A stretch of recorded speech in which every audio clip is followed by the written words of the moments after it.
Hello दोस्तों, कैसे हो? आई होप कि आप लोग बहुत अच्छे होंगे और अच्छे से आपकी स्टडी चल रही होगी।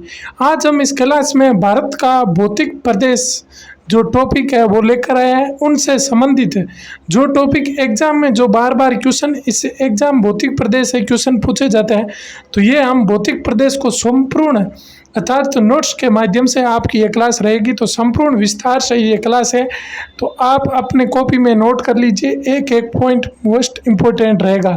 तो शुरू करते हैं आपका टाइम बिना जाए किए हुए। पहला आपको याद रखना है कि भारत में चार प्रकार के मतलब चार उच्चावच है जिन्हें आगे 6 भौतिक भागों में विभाजित किया गया है।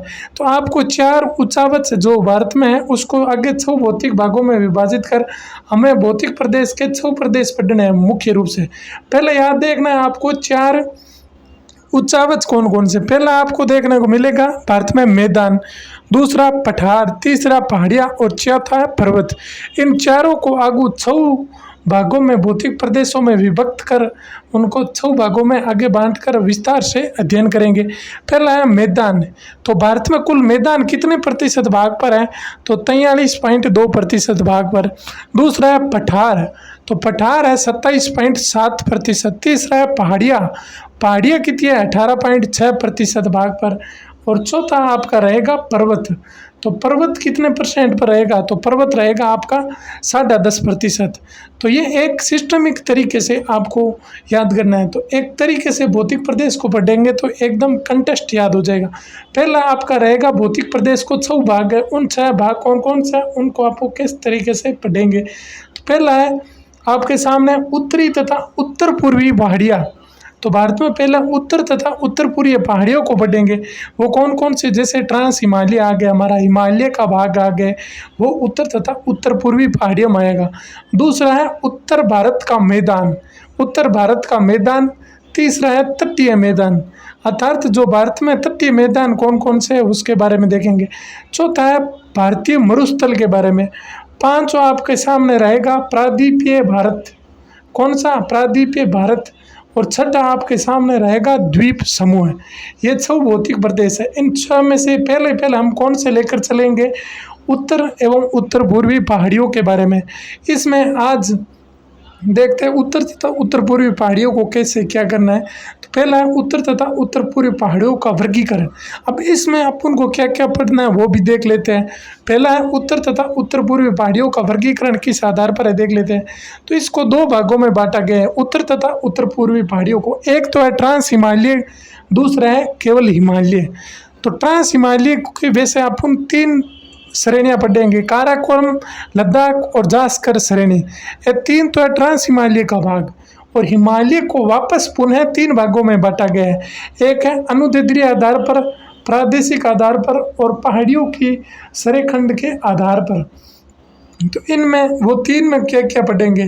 तो हिमालय का विस्तार कैसे कैसे है देखते हैं। अनुदैर्ध्य आधार पर हमें 3 चीज पढ़ना है। एक तो वृहद हिमालय, दूसरा है लघु हिमालय, तीसरा है शिवालिक हिमालय का भाग। और प्रादेशिक आधार पर पंजाब हिमालय, कुमायूं हिमालय, नेपाल हिमालय और असम हिमालय को पढ़ना है। उसके बाद में हमको जो यानी पहाड़ियों के सरेखंड के आधार पर कश्मीर हिमालय, कुमायूं हिमालय, दार्जिलिंग एवं सिक्किम और अरुणाचल प्रदेश हिमालय और पूर्वोत्तर हिमालय, ये विस्तार से पढ़ेंगे। तो इसमें से क्वेश्चन एग्जाम में आप चाहे RS के लेवल के भी दोगे तो क्वेश्चन बाहर नहीं जाएगा। एक क्वेश्चन इसमें फैक्ट तैयार करके बनाए हुए नोट्स हैं। तो पहला है हम देखते हैं ट्रांस हिमालय के बारे में। तो पहला आपके सामने क्वेश्चन है कि ट्रांस हिमालय किस प्लेट पर स्थित है। तो ट्रांस हिमालय आपका रहेगा वो है यूरेशियन प्लेट पर स्थित है। पहले हेडिंग डाल लो ट्रांस हिमालय, उसके बाद पढ़ेंगे हिमालय, दोनों अलग अलग भाग है। ट्रांस हिमालय कौन सी प्लेट पर है? तो यूरेशियन प्लेट पर स्थित है। दूसरा आपके सामने रहेगा कि इसका विस्तार कहाँ पर है। तो इसका विस्तार भारत और तिब्बत में है। और तिब्बत में ट्रांस हिमालय को किस नाम से भी जाना जाता है? तो इसे तिब्बतीय हिमालय के नाम से भी कहा कहते हैं या ये फैला हुआ है। नेक्स्ट इसकी एक विशेषता आपको याद रखना है, ट्रांस हिमालय पर वनस्पति नहीं पाई जाती है, अर्थात वनस्पति रहित क्षेत्र है। क्यों? क्योंकि यह वृष्टि छाया क्षेत्र में स्थित होने के कारण यहाँ पर वनस्पति रहित है। तो एक आपको याद रखना है, वनस्पति नहीं पाई जाती है। नेक्स्ट आपको याद रखना है कि ट्रांस हिमालय को 3 श्रेणियों में बांटा गया है। वेरी इंपॉर्टेंट, याद रखना है आपको, ट्रांस हिमालय को 3 श्रेणी बांटा गया है। पहला है काराकोरम, इसे या कृष्णागिरी। दूसरा है लद्दाख, इसमें तिब्बत में कैलाश पर्वत के नाम से भी जाना है। और तीसरा है जास्कर श्रृंखला, जास्कर श्रेणी। तो काराकोरम की सबसे ऊंची वैसे एक बार चोटी है, वो अपन टेम्परेली याद रखने के लिए यहाँ पर भी देख लेते हैं, आगे विस्तार से सब कुछ देखेंगे। तो पहला है काराकोरम। तो काराकोरम की सबसे ऊंची चोटी आपको कौन सी मिलेगी? केटू। दूसरी है लद्दाख। लद्दाख की सबसे ऊंची चोटी कौन सी है? राकापोसी। इसकी एक विशेषता यह भी है कि यह सबसे तीव्र ढाल वाली पर्वत चोटी है। तीसरा है जास्कर। कौन सी है? राकापोसी है सबसे तीव्र ढाल वाली। तीसरा आपके सामने है जास्कर, और जास्कर की सबसे ऊंची चोटी है वो है कामेट। तो ये पूरे नोट्स एनसीईआरटी के तहत बनाए हुए हैं, तो जो एनसीईआरटी में लिखा है वही मान्यता है इसमें, चाहे एनसीईआरटी में कुछ भी लिखा हो। नेक्स्ट है काराकोरम की 3 श्रेणियां। अब जो काराकोरम पढ़ेंगे, पहला हेडिंग डाल लेना काराकोरम श्रेणी। तो काराकोरम में आपको 3 पहाड़ियां क्रम में मिलेगी, पश्चिम से पूर्व की ओर। ये एग्जाम में बार बार क्वेश्चन पूछ रहा है कि काराकोरम की श्रेणी की पश्चिम से पूर्व की क्रम है। सबसे बड़ी तो केटू है, सबको पता है। उसके बाद में आएगी ब्रांड, और तीसरी है गसेर ब्रह्मा, गसेर ब्रह्मा। तो ये 3 चोटियों का पश्चिम से पूर्व में क्रम है। तो अब इसकी विस्तार देख लेते हैं, क्या क्या दे रखा है कि यह भारत की सबसे उत्तरी श्रेणी है। कौन सी? काराकोरम। ट्रांस हिमालय, चाहे हिमालय चाहे कोई भी जो भाग है भौतिक, सबसे उत्तरी श्रेणी कौन सी है? ट्रांस हिमालय की काराकोरम श्रेणी। दूसरी, इसको क्या कहेंगे? इसे उच्च एशिया की रीढ़ कहा जाता है। वेरी इंपॉर्टेंट, ट्रांस हिमालय को जो काराकोरम श्रेणी है उसको उच्च एशिया की रीढ़, एक कृष्णगिरी पर्वत के नाम से भी जाना जाता है। मोस्ट इंपॉर्टेंट, याद रखना है आपको बिंदु। नेक्स्ट आपके सामने इसकी सर्वोच्च चोटी केटू, जिसे हम क्या बोलते हैं? गॉडविन ऑस्टिन, जिसकी ऊंचाई कितनी है? तो 8611 मीटर ऊंची है ये। दूसरी आपको पॉइंट याद रखना है, यह चोटी भारत की सबसे ऊंची तथा विश्व की स्थलखंड अर्थात जो भूमि है पर दूसरी सबसे ऊंची चोटी है। Very important. तीसरी, हम इसके बारे में और विशेषता क्या देखेंगे काराकोरम के बारे में, तो इसे भारत में गेरीनंदा तथा पीओके में इसे किस नाम से जानते हैं? तो चांगोर या सागोर के कहा जाता है। इसकी ऊंचाई के आधार पर चोटियों का क्रम भी देख लेते हैं। तो ऊंचाई के आधार पर चोटियों का क्रम कौन सा है? केटू, ब्रांड और गसेर ब्रह्मा, ये तीनों काराकोरम श्रेणी की चोटियाँ। और इसमें जो पूर्व से पश्चिम में क्रम चोटियाँ पूछ रही है, पूर्व से मतलब ऐसे चोटियाँ क्रम, और पश्चिम से हमने देखा पहला। अभी आपको याद रखना है पूर्व से भी पूछ सकता है। तो पहली चोटी होगी गसेर ब्रह्मा, दूसरी है ब्रांड और तीसरी है केटू चोटी। नेक्स्ट आप इस श्रेणी में कुछ और आपको ग्लेशियर मिलेंगे। तो इस श्रेणी में कौन कौन से ग्लेशियर है? तो इस श्रेणी में 1 नंबर आपको याद रखेगा बातूरा, जो वो चोटियाँ थी उस चोटियों के सहारे ही है ये बातूरा, हिस्तर, बाओफा और बाल्टोरा और सियाचिन। ये ग्लेशियर, इसका क्रम कौन सा है? पश्चिम से पूर्व है। तो ये देखो पश्चिम से पूर्व आपको ग्लेशियर का वापस क्रम मिलेगा। बातूरा, हिस्तर, बाओफा, बाल्टोरा और सियाचिन, ये क्रम है, एग्जाम में पूछ लिया था एक बार राजस्थान पुलिस तक। नेक्स्ट आपको याद रखना है कि सियाचिन जो भारत का सबसे बड़ा और गैर ध्रुवीय क्षेत्र में अर्थात ध्रुव को छोड़कर स्थित संसार का दूसरा सबसे बड़ा ग्लेशियर है सियाचिन ग्लेशियर। और इसी ग्लेशियर पर अर्थात सियाचिन ग्लेशियर पर नुब्रा नदी का उद्गम होता है। और यह 3 भुजाओं वाली नुब्रा घाटी, या इसे हम बोलते हैं डुमरा घाटी, नुब्रा घाटी या डुमरा घाटी का निर्माण करती है। और जो ये क्षेत्र है नी नुब्रा घाटी या डुमरा घाटी, ये किसके लिए प्रसिद्ध है?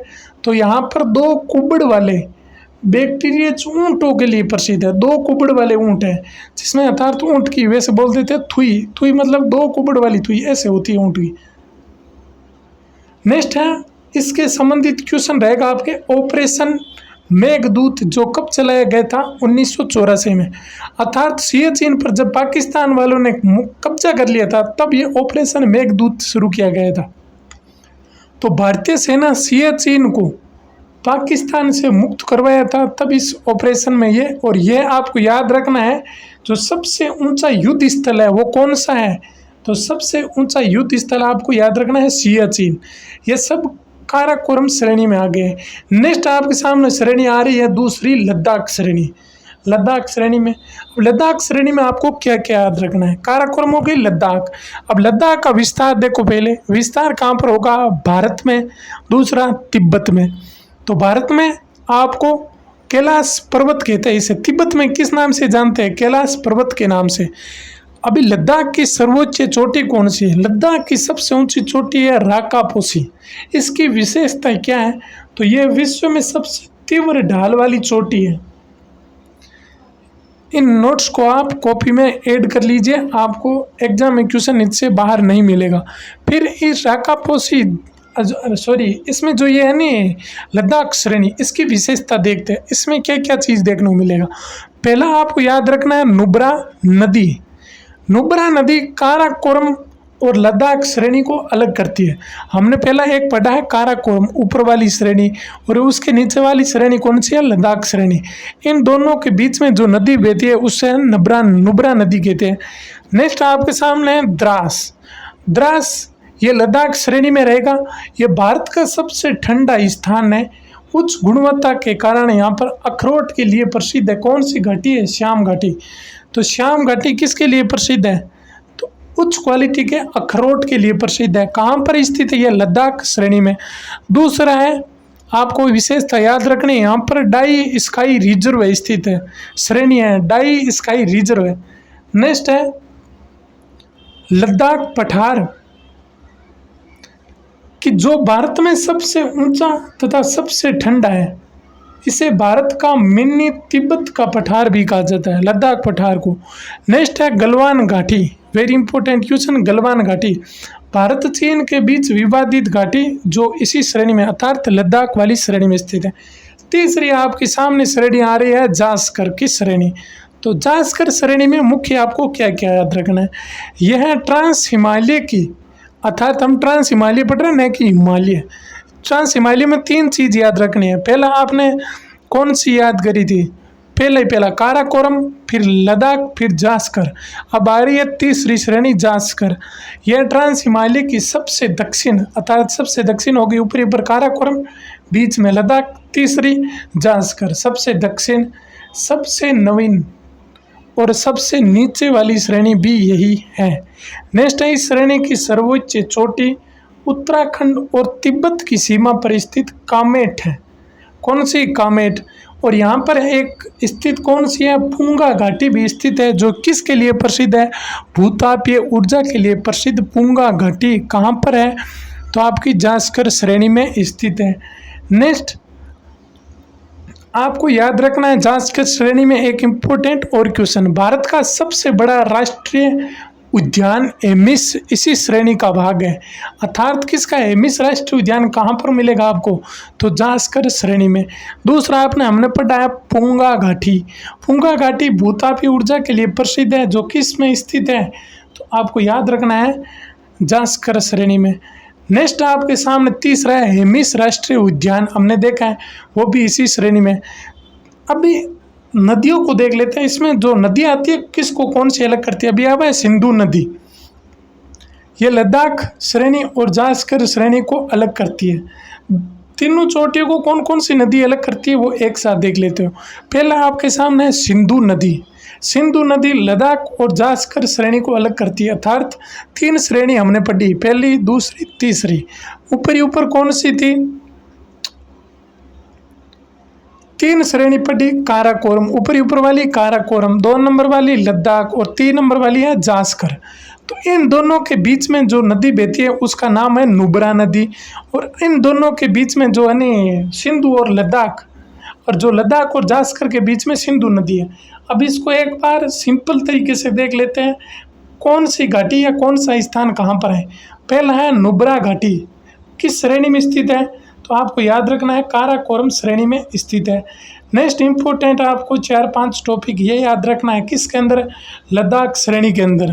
पहला है द्रास स्थान, दूसरा है श्याम घाटी, तीसरा है डाई स्काई रिजर्व है, चौथा है लद्दाख पठार, पांचवा है गलवान घाटी। और आपको नेक्स्ट याद रखना है जास्कर श्रेणी में 2 चीज़, एक है पुंगा घाटी, दूसरी है हेमिस राष्ट्रीय उद्यान जो तापीय ऊर्जा के लिए और सबसे बड़ा राष्ट्रीय उद्यान के लिए प्रसिद्ध है। धन्यवाद। इसके बाद हम हिमालय को विस्तार से लेकर आएंगे। तो ये जो भौगोलिक जो भौतिक प्रदेश है विस्तार से देखेंगे तो इसमें 6 से 7 क्लास लगेगी, तो पूरा विस्तार से आएंगे। इससे बार में क्वेश्चन एग्जाम नहीं मिलेगा, ना आपको इसके बाहर कहीं पढ़ने की जरूरत पड़ेगी। तो इसमें हम क्या क्या पढ़ेंगे एक बार फिर देख लेते हैं। पहला उत्तर तथा उत्तर पूर्वी पहाड़ियाँ पढ़ेंगे, फिर उत्तर भारत का मैदान कौन कौन से है, जैसे गंगा का मैदान, ब्रह्मपुत्र नदी के द्वारा मैदान, तटीय मैदान में कौन कौन से हैं वो मैदान पढ़ेंगे। भारतीय मरुस्थल अर्थात थार का मरुस्थल, प्रायद्वीपीय भारत इसके बारे में, और द्वीप समूह कौन कौन से द्वीप समूह पूरा विस्तार से देखेंगे। धन्यवाद।